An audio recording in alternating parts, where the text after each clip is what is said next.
व्यासपीठावरील आमचे गुरु माननीय गुजले सर,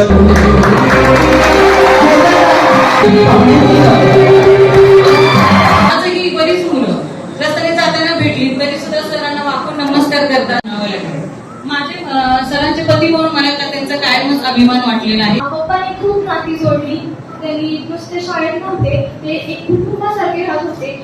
जाधव सरांची फॅमिली सुद्धा असावा व्यक्ती आणि असा एक मी फक्त माझे काका नाही तर माझ्या बालपणातील प्रेम, माया आणि जिव्हाळा याची भावना. मला विविध पुरस्कार मिळाले रयत शिक्षण संस्थेमार्फत. या ठिकाणी मी जवळजवळ 10 वर्ष काम केलं. त्याने अंतर्गत गुजले सरांच्या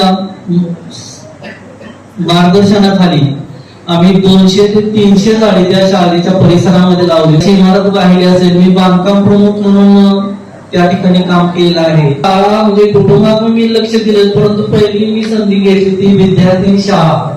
शाळा माझी चांगली असली पाहिजे किंवा माझे विद्यार्थी शिकले पाहिजे. निघून गेल्यात, आनंदाचे क्षण येत गेले. संस्थेच्या पदाधिकाऱ्यांशी सुद्धा मला भांडावं लागलं. मला 55 लाख रुपये मिळाले.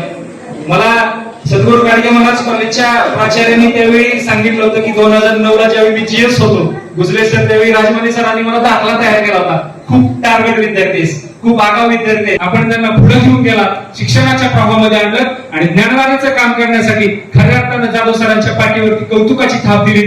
म्हणूनच हा ज्ञानयज्ञ असाच तेवत राहिला आणि त्यांच्या पाठीशी आपण उभा राहिला. फार्मसीची आई फार्मसीच होऊ शकली नाही, पण चांगली औषध देणारी माता झाली. ही खऱ्या अर्थानं आपल्या या कामाची कोर्स पावती आहे. फार्मासिस्ट होऊ शकला नाही, पण अनेकांचं गणित आपण सुधारू शकला. त्या ठिकाणी खूप चांगल्या पद्धतीने काम केलं. वृक्षारोपणाचा कार्यक्रम जाधव सरांनी मागाशी